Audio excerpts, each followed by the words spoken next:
Hello বন্ধুরা, তোমরা সবাই কেমন আছো? আশা করি ভালো আছো আর আমিও ভালো আছি। তো আমি সকাল সকাল এমনিতে স্নান করি রোজ। তো স্নান ধান আমার কমপ্লিট। এবার রান্না করতে হবে। এর মধ্যে কাজু কিশমিশ কিছু ভেজানো আছে, যেটা আমি রোজ সকালে খাই। এদিকে আমার ভাত বসানো হয়ে গেছে অলরেডি। দেখুন সবজি কী কী বানাবো সেগুলো দেখবো, কী কী বানাতে হয় আর কি। তোমরা একটু দেখতে থাকো।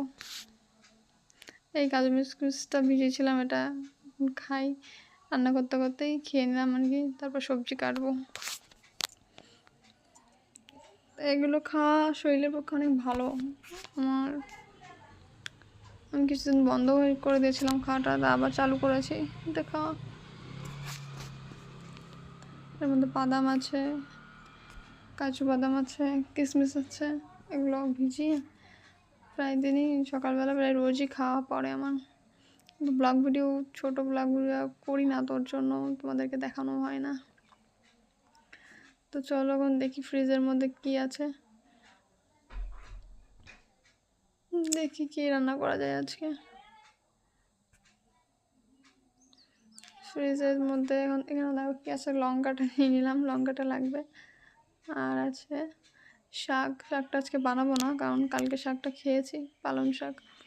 এখানে কি আছে, মূলো আছে, আর আছে পেঁয়াজের কালি। তো এটা বের করে নিলাম। আর এর ভেতরে আছে টমেটো আছে, উস্তে আছে। তো উস্তেটা আমি বের করে নিলাম। উস্তেটা হয়তো ভাজা কিংবা কিছু একটা করবো, কিন্তু উস্তে আমার ভালো লাগে খেতে। চলো ভিডিওটা তো সাথে থেকো প্লিজ, একটু দেখো ভিডিওটা কেমন হয়। আমি মিনি ব্লগ করি না, তাও চেষ্টা করলাম তোমাদেরকে দেওয়ার জন্য। এই দেখো আমার শাশুড়ি মা যাচ্ছিল। এদিকে ডাল সেদ্ধ হয়, এদিকে আমার গ্যাস শেষ। আমার দিনটাই খারাপ আজকে। টাটা।